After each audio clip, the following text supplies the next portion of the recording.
biggest change has been a geopolitical one, the election of the Trump administration, with all that the change that has led to has meant around the global trading environment. Global trade's in for potentially some tough times over the next 2 or 3 years. You're seeing a rise in protectionist sentiment, but that's really happening only in the developed economies. The developing economies are still very much up for trade, and so a lot of the action, I suspect, will be there. The rise of China and the rise of the power of Asia, of ASEAN and of the Southeast Asian community will only increase. And that will have increased no matter what the US administration would have been and no matter what the other things going on in the world would have been. But my sense is that our future as a New Zealand business community is still very much linked to the health of the Southeast Asian business community. Nothing changes there. The One Belt, One Road initiative is bound to influence investment decisions. But at the end of the day, those countries that put out a good investment story will get investment. They'll get investment from China, but they'll also get investment from other Southeast Asian and other nations as well.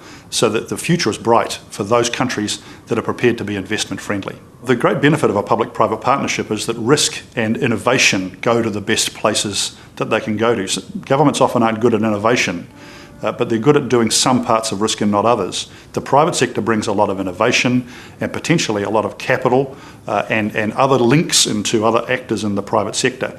But those great benefits that the private sector can bring need to be explained better to the citizens. Often they don't understand and they think that private companies are simply profiteering. That's not the case, of course. They're taking risk as well.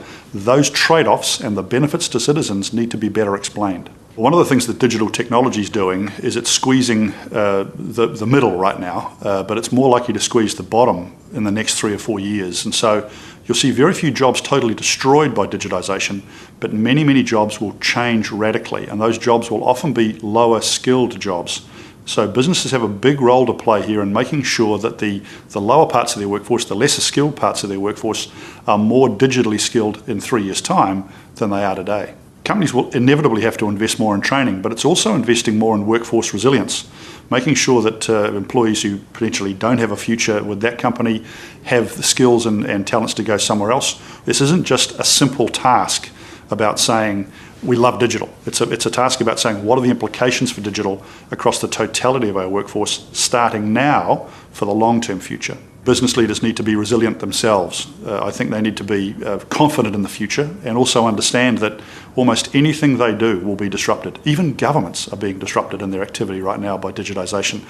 Business leaders need to be brave and lead the future in such a way that they give the confidence to the workforce and to the public that business knows what it's doing and that business can take advantage of these great changes that are taking place in all sorts of societies and all sorts of communities. Inevitably, some business leaders are better than others at personifying the change to digital. I'm not necessarily so concerned about business leaders being comfortable in digital themselves. It's much more about how strong is their strategic thinking and that of their teams to try and say what changes, what stays the same, what are likely to be the advantages of this new world.